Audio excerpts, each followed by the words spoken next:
In the last episode, we saw that non-Christians can't be in a relationship with God.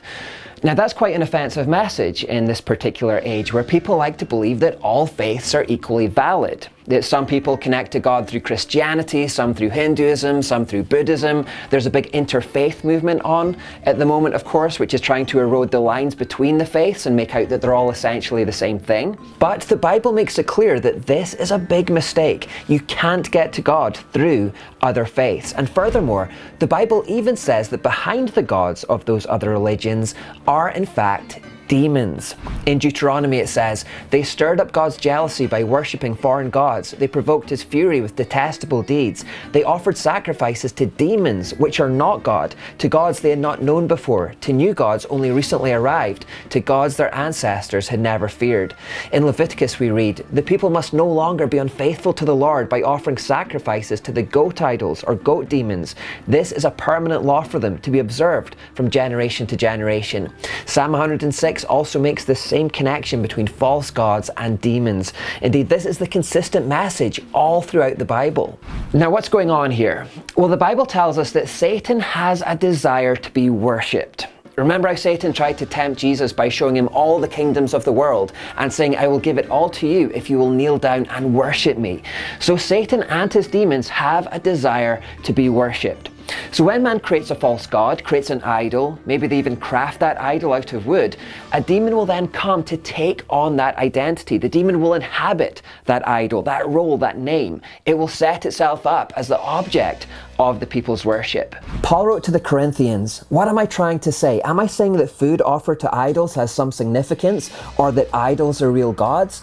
No, not at all. I'm saying that these sacrifices are offered to demons, not to God, and I don't want you to participate with demons." So this idea that Christians can merge with other faiths is simply not true. And it's also not true to say that people can get to God through these other faiths either.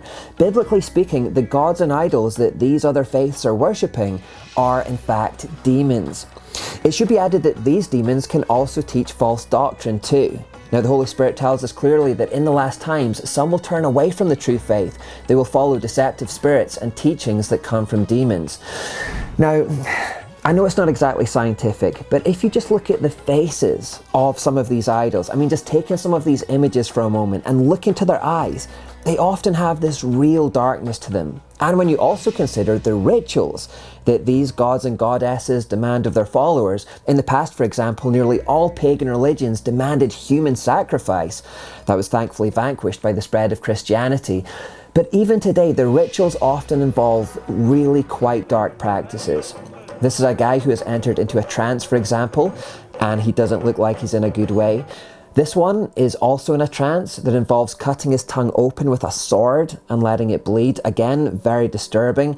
Self-flagellation and torture is often involved. So here they are piercing themselves with hooks, as you can see. And you can also see them piercing their cheeks. And the lack of blood is seen as a supernatural sign. They also try to channel spirits, which leads to other very disturbing behaviors. Here's a man trying to channel a serpent spirit. And there's also a discordance to the music that is very unsettling. And I think it's just fairly obvious that there's a real darkness about all of these activities. So again, it's not just that you can't get into a relationship with God through other religions, it's that to try is to actively participate with demons. And that has consequences for everyone.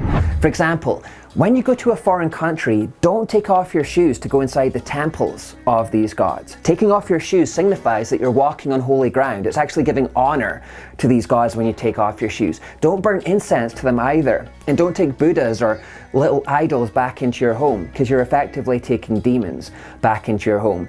And certainly it means that we can't be a part of this interfaith movement. Instead of trying to affirm these other religions as being equally valid or trying to merge with them in some way, we need to instead stand firm in what we believe and try to reach people who are lost in these systems, to show them the truth about God through Jesus Christ.